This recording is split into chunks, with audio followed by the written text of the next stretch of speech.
Administrasi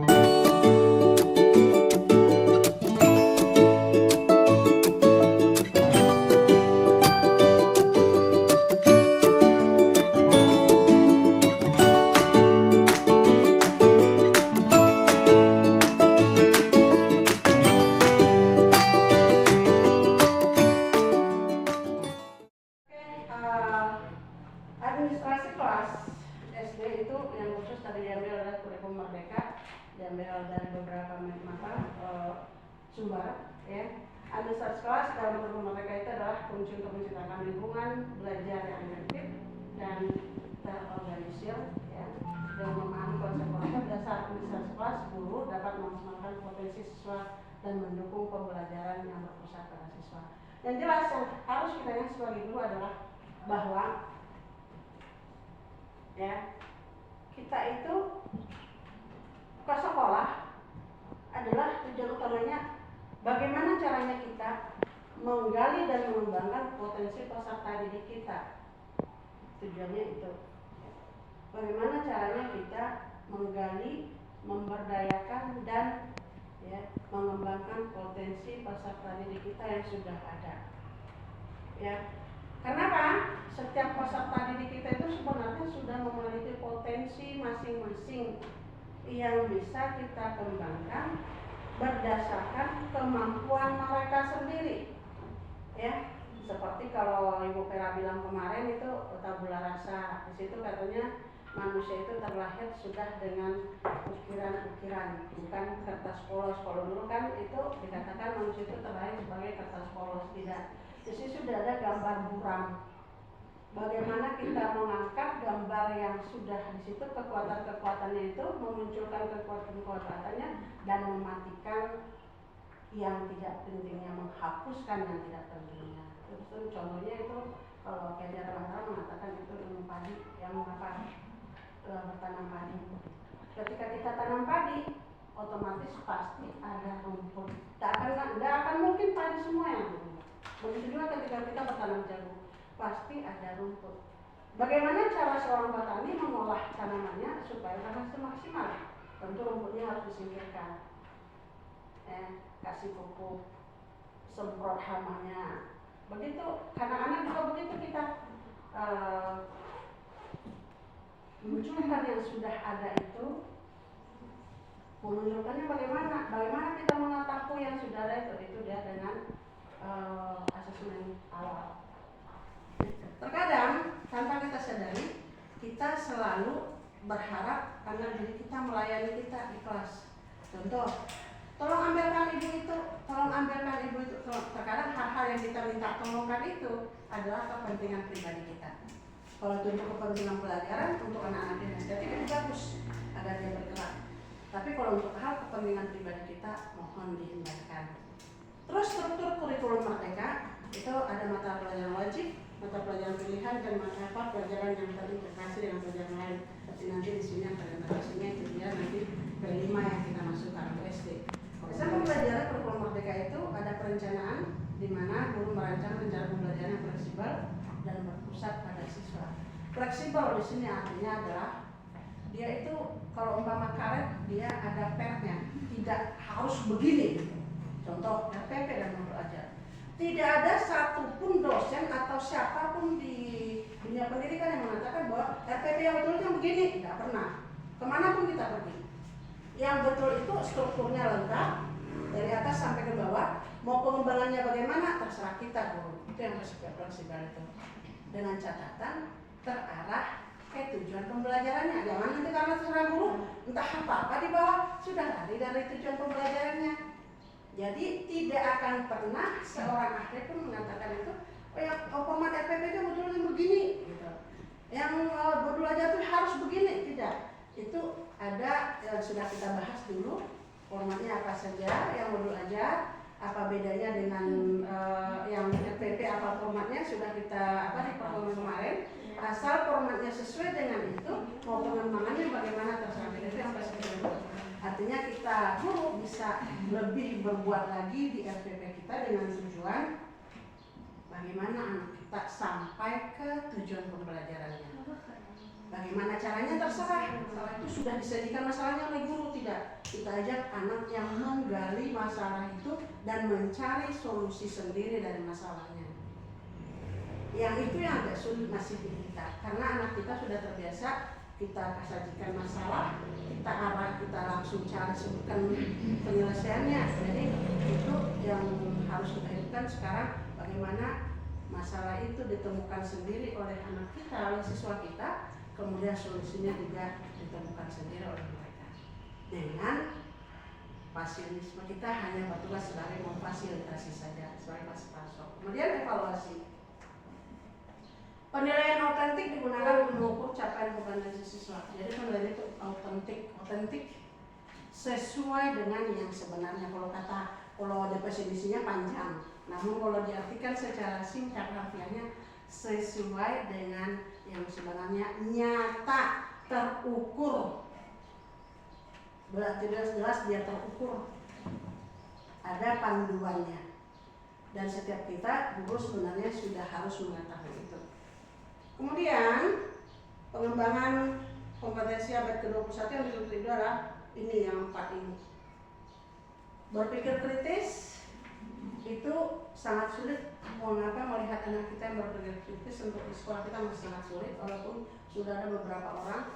Kalau kolaborasi, anak-anak kita suka kerjasama. Itu dalam segala hal, waktu belajar dan lainnya itu kolaborasi sudah cukup mantap. Tinggal kita mengarahkan kolaborasinya itu selalu untuk hal-hal positif. Kemudian kreativitas, ada beberapa di antara anak kita itu sudah punya kreativitas tinggi, namun ketika kita fasilitasi mereka dengan baik, sebenarnya mereka adalah anak-anak yang kreatif semuanya. Terus komunikasi, ya. Anak-anak kita itu cenderung takut berbicara.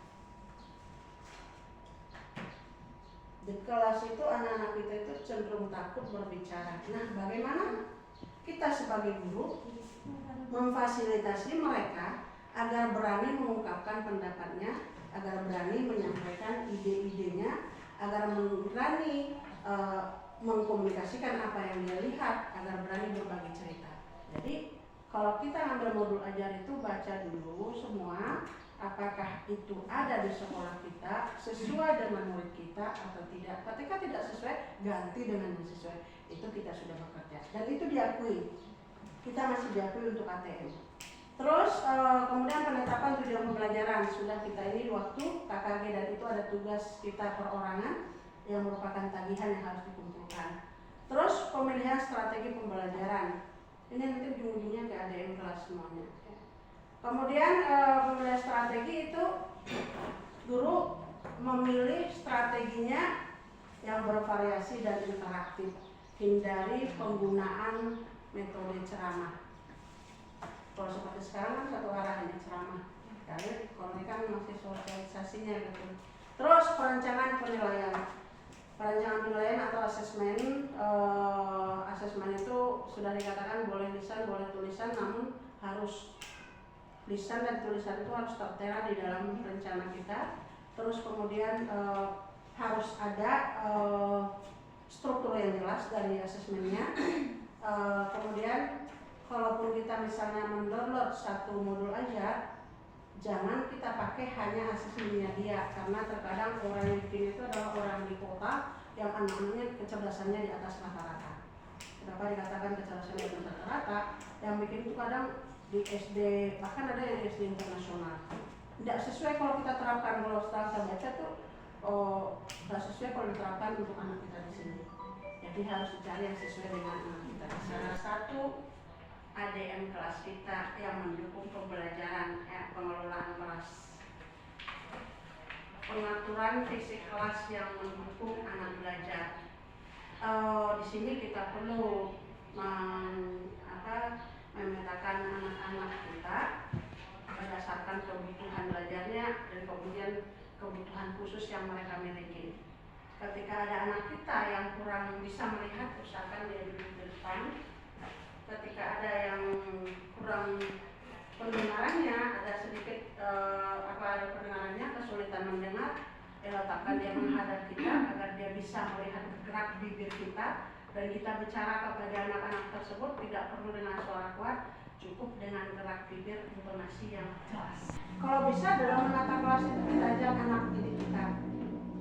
Namun nanti pas ada di situ kan ada beberapa anak yang suka ikut kerja tetapi tidak tepat meletakkan sesuatunya. Jangan langsung larang. Oh, enggak bagus di situ, enggak, jangan di situ, jangan. Oh iya bagus. Tapi bagaimana kalau kita buat di sana? Coba di sana dulu. Apa akan lebih bagus kalau kita coba bagus lebih bagus atau tidak? Suruh dia yang nilai.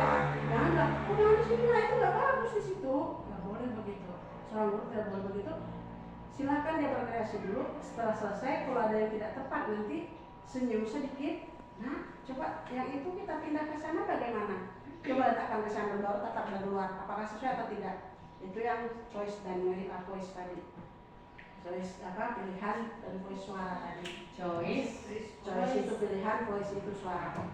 Itu sebenarnya itu yang namanya berdasarkan murid semua. Jadi kalau secara ininya memang tidak pernah kita sampaikan secara formal langsung, hanya sebatas waktu penyampaian materi kepemimpinan murid dulu pernah kita sampaikan. Jadi tata ruang kita fleksibel, meja dan kursi mudah dipindahkan, ya. Ini memungkinkan pengaturan sama ruang yang berbeda-beda sesuai dengan kegiatan pembelajaran. Bahwa untuk kelas rendah tidak bisa data itu tidak benar. Untuk kelas rendah juga bisa data. Cuman datanya sesuai dengan kemampuan anak dan kelas rendah. Terus papan kreativitas seharusnya kita punya, tapi kita kemarin sudah punya papan kreativitas ini. Harusnya satu sekolah itu punya 2 papan tulis, 1 tempat mading anak atau apa saja hasil anak kita dari situ, agak besar sedikit maunya. Kalau dulu zaman dulu saya teringat SD begitu, 2 papan tulis depan. Ya dulu zaman dulu begitu, memang itu juga kiri kanan. Jadi sebelah itu tempat majang hasil anak gitu. Nah tuh kadang-kadang anak bikin puisi di rumahnya, waktu kita masuk udah ada di situ. Dulu, anak dulu kan kreatif. Nah kemudian penilaian autentik itu ada unjuk kerja, portofolio, presentasi, refleksi. Kapan dan dimanapun sebagai guru kita harus sering melakukan refleksi, ya. Karena dengan refleksi kita akan melihat kelemahan kita dan melihat kekuatan kita. Kalau refleksi pembelajaran anak, kita akan lihat nanti mana yang sudah mantap dalam materi kita, mana yang belum dipahami, mana yang perlu diperbaiki dengan sering melakukan refleksi. Artinya seorang guru tidak boleh ngasih pelajaran, oh sudah selesai kumpulkan, udah kita pulang lagi anak ya. Enggak, sebelum pulang paling tidaknya tanyakan sesuatu bagaimana perasaan anak di saat belajar hari itu. Itu juga sudah termasuk refleksi. Ketika kita tidak bisa merefleksi materi saat itu, harusnya materi. Tapi ketika tidak bisa, kita tanyakan saja, bagaimana perasaanmu setelah belajar hari ini? Adakah sesuatu yang kamu dapatkan dari pelajaran kita hari ini?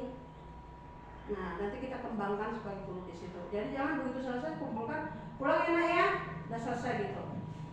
Nggak boleh seorang guru seperti itu. Kenapa? Ketika kita tidak melakukan refleksi, kita tidak tahu di mana kelemahan dan kekuatan kita. Ketika seorang guru tidak pernah mencari kelemahan dan kekuatannya, maka dia tidak akan pernah bisa memperbaiki dirinya. Anak juga diajak merefleksi. Jangan kita saja, anak juga harus merefleksi di situ. Harus saling mengungkapkan. Jangan salahkan ketika anak kita tanya anak misalnya agak menyinggung sedikit. Seperti kalau di kelas 6 itu ada, kamu kenapa tidak belajar nak? Aku ini belajar di luar bu. Ada yang katakan begitu. Jadi kita nggak boleh marah. Itu waktu itu si Fikri. Aku nggak mau nulis kalau dalam aku ingin belajar di luar. Oke, kita boleh belajar di luar tapi tidak pada setiap saat. Itu saya jawab itu. Ada sakalanya kita belajar di luar, ada kalanya kita di sini. Makanya dibolehkan mereka mau menulis di mana, sambil tidur pun jadi, di sudut pun jadi, di mana pun jadi. Ada kebebasan bagi mereka, asal yang jelas tugasnya tetap dilaksanakan. Jadi bagaimana bu kalau nanti itu kan ada, kak kalau datang pengawas, ya pengawas juga akan terima.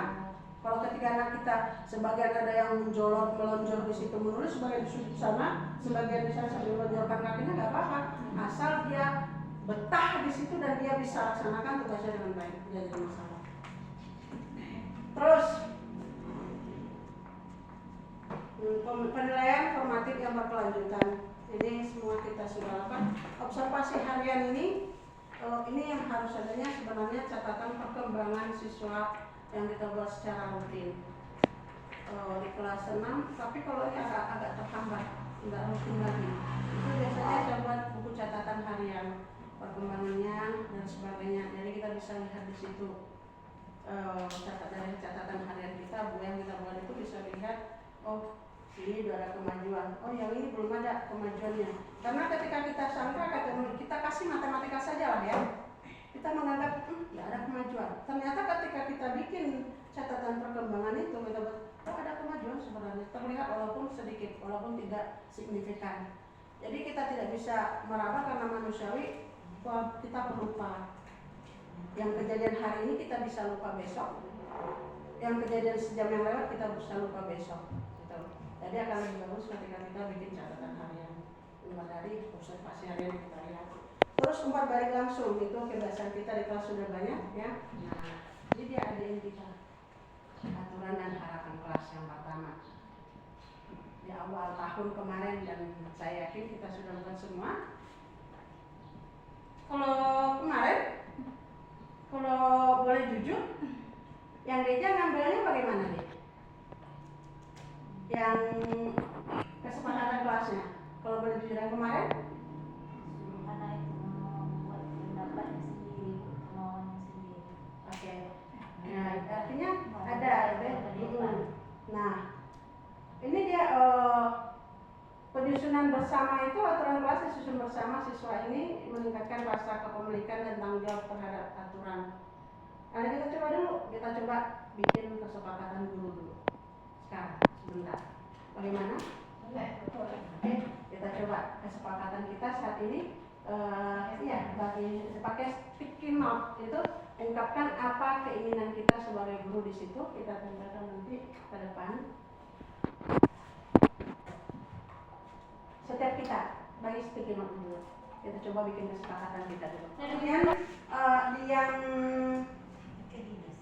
ini warna apa yang namanya ini? Pink apa? Atau orange? Yang orange kita buat hal yang tidak saya inginkan. Yang diinginkan oleh seorang guru. Antar kita, ini antar kita. Hal yang diinginkan di yang ini dua-dua, satu orang minimal boleh, kalau kurang ditambah ke bawah dengan warna yang sama. Semua ya. Kalau ini yang tidak diinginkan oleh seorang guru di dalam kelas.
lebih bisa memfokuskan dalam kegiatan tersebut. Oke, jamnya kerjasama yang baik antara guru dan atasan sehingga tercipta sekolah nyaman dan menyenangkan. Tidak saya inginkan, ini mungkin ada ya, tidak mau tidak mau berbagian, tidak mau. Oke, harapan saya adalah setiap ada kegiatan diinformasikan, jangan mendadak supaya ada persiapan. Oke, yang saya inginkan menguasai materi pembelajaran.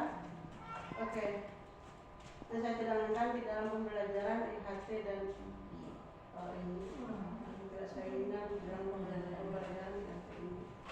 Oke, rata-rata harapannya di sini adalah ada pemberitahuan ada 3 orang. Kalau kita fokuskan nanti ada harapan itu ingin dihormati, ingin dihargai, ingin kasih sayang, ingin diperhatikan, ingin diberi kekuasaan atau berharap kekuasaan di situ. Kemudian harapan ini. Kalau yang ada pemberitahuan itu berarti masuk kira-kira ke yang mana? Komunikasi. Dari rasa tadi itu ingin dihormati. Tapi masuk ke ingin dihormati. Artinya kenapa Mas lebih masuk ke ingin dihormati? Karena ketika seseorang melakukan satu kegiatan tanpa pemberitahuan terlebih dahulu, itu sering sekali ada rasa dongkol di dalam hati. Nah, kalau di situ kita bikin apa di kesepakatannya, kita bikin di situ kita harus saling menghormati, ya, atau misalnya saling menghargai. Udah gitu aja kalimatnya. Kenapa? Karena kalau kesepakatan itu lebih umum.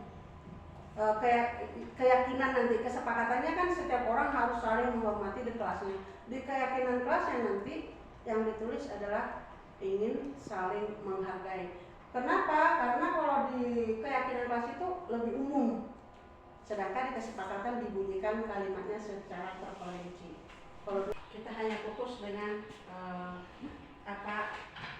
dengan perhatikan apa yang saya lakukan, tapi fokus kepada suara saya saja. Oke, dengan gerakan buka, ya, tutup, buka, tutup, buka, tutup, buka, tutup, buka, tutup. Ada tidak fokus. Jangan lihat tangan saya, karena saya di situ lagi fokus ya. Jangan lihat, jangan abaikan saja penglihatan bapak ibu yang ini hanya. Jangan dia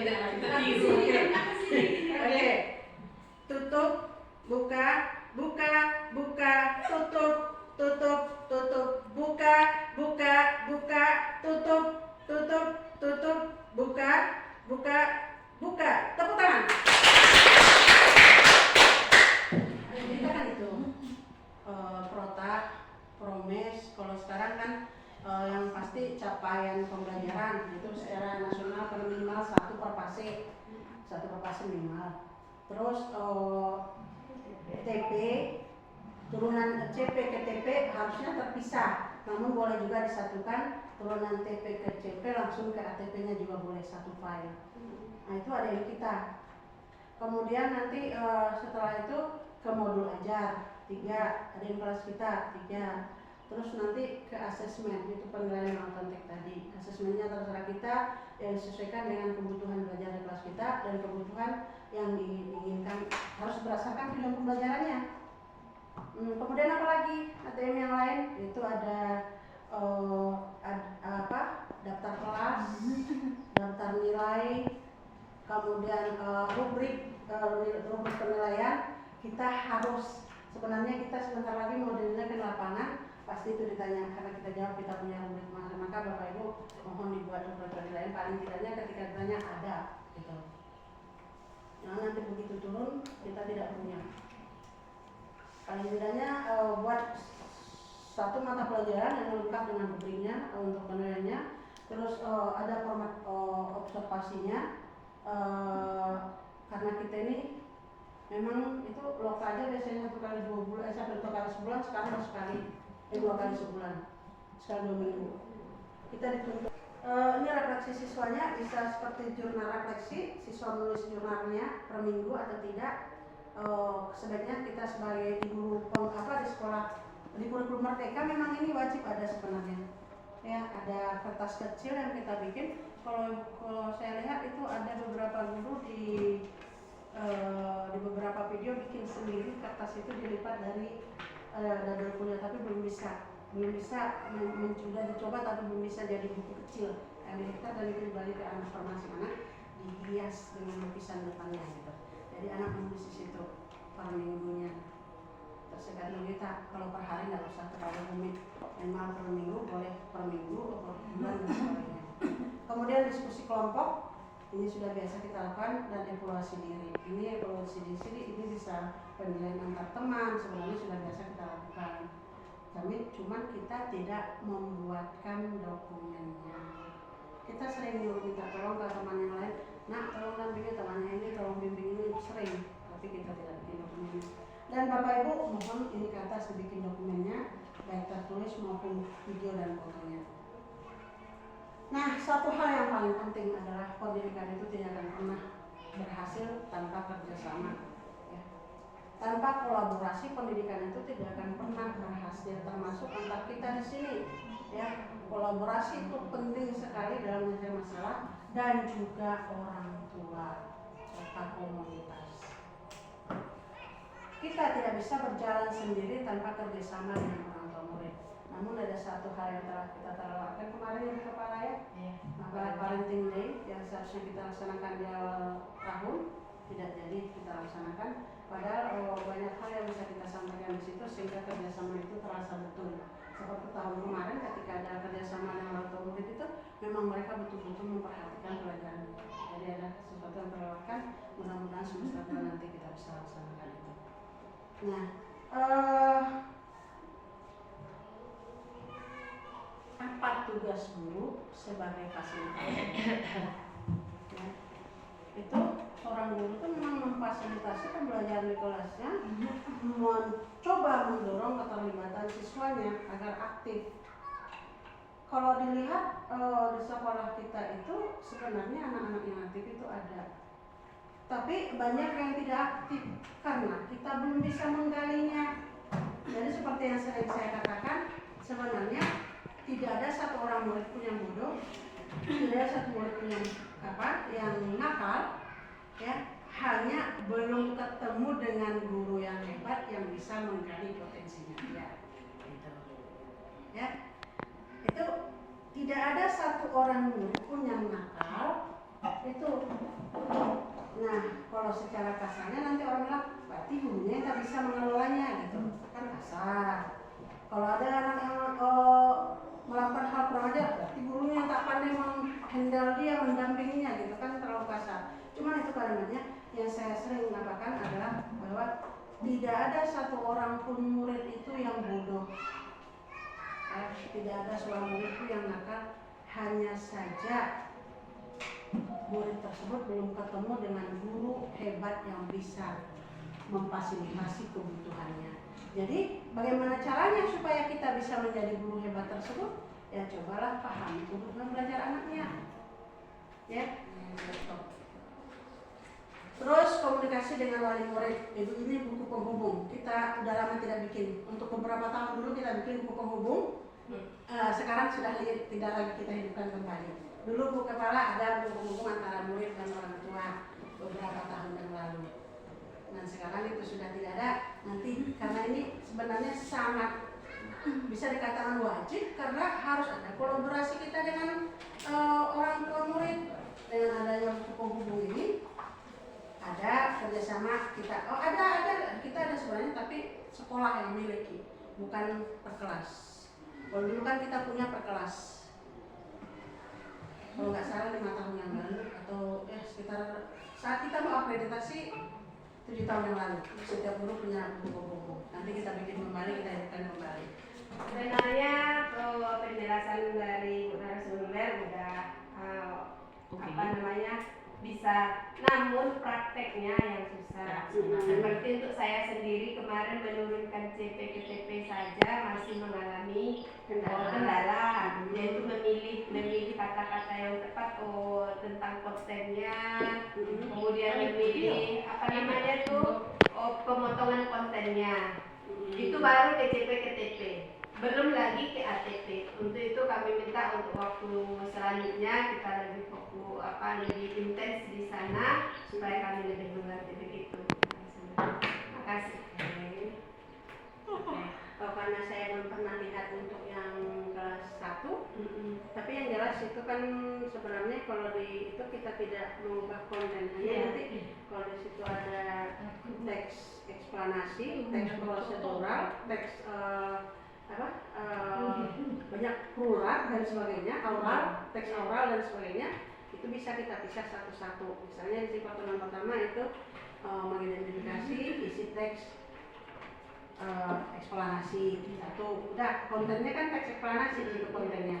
Kemudian untuk yang berikutnya penambahannya mengidentifikasi isi teks prosedural 1, 2, 2. Kemudian baru mengidentifikasi isi teks oral gitu. Jadi 3, jadi pemotongannya ya nanti. Karena minimal 1 kompetensi, 1 tujuan minimal. Tapi tidak mungkin dari kelas 1 ke kelas 2 hanya 1 tujuannya. Nah itu yang disitulah kita bertugas mengembangkannya seperti kemarin. Oke, kita lanjutkan. Insya Allah nanti kalau begini kan IHK kita pembelajaran kita bermakna, IHK kita bermakna, saling share, saling ini. Yang jelas ada keinginan untuk belajar, itu sudah hebat. Ketika Bapak Ibu punya keinginan untuk belajar, itu sudah hebat. Ibu, saya rasa kepala kita coba sekarang kita diangkat, cara mengajarnya masih tetap yang sama. Kita harus mengikuti perkembangan zaman dan perkembangan peserta didik kita. Ya Bapak Ibu, untuk prakteknya kita bisa sebenarnya sambil duduk di kantor. Ketika ada kendala, buka laptopnya, nggak usah main TikTok dulu, nggak usah main Facebook dulu, nggak usah main capcut dulu ya. Karena apa? Kita memang dianjurkan untuk memakai media digital. Kita dianjurkan. Namun ketika kita sudah disibukkan dengan media digital, terlalu sibuk dengan media digital, maka otak kita akan kosong. Kenapa? Otak kita tidak terasah lagi. Boleh, harus bisa, tapi jangan terlalu fokus di situ. Nah, nanti ketika ini ada yang kesulitan, langsunglah ketika misalnya kita duduk atau kakak sedang duduk, kakak jam kosong, datanglah kita bersamakan. Siap. Terima kasih. Salah dan janggal, saya tidak sengaja, itu datang kesalahan itu datangnya dari saya, hal baik itu datangnya dari Allah Subhanahu Wa Taala. Mohon maaf, bukan menggurui, hanya berbagi. Wabillahi taufiq wal hidayah. Wassalamualaikum warahmatullahi wabarakatuh. Waalaikumsalam warahmatullahi wabarakatuh. Banyak kepada pemateri kita hari ini. Mudah-mudahan ilmu yang didapat, apa-apa tadi yang sudah disampaikan, karena kita sudah sama-sama mendengar, sudah sama-sama mengetahui, mari kita aplikasikan di dalam kerja kita sehari-hari, terutama dalam proses pembelajaran, dalam menghadapi anak didik kita, sehingga pembelajaran yang kita harapkan itu sama-sama berdiferensiasi sesuai dengan tuntutan daripada sekolah penggerak kita. Nah, jadi untuk itu sekali lagi terima kasih kepada kita semua. Mudah-mudahan apa tadi yang sudah kita dengar bertambahlah ilmu kita, karena kita semuanya bisa dikatakan masih butuh pembaruan, butuh mendapat ilmu yang kita harapkan. Mungkin itu saja. Banyak maaf, kita tutup pertemuan kita ini dengan membacakan hamdalah alhamdulillahirabbil alamin.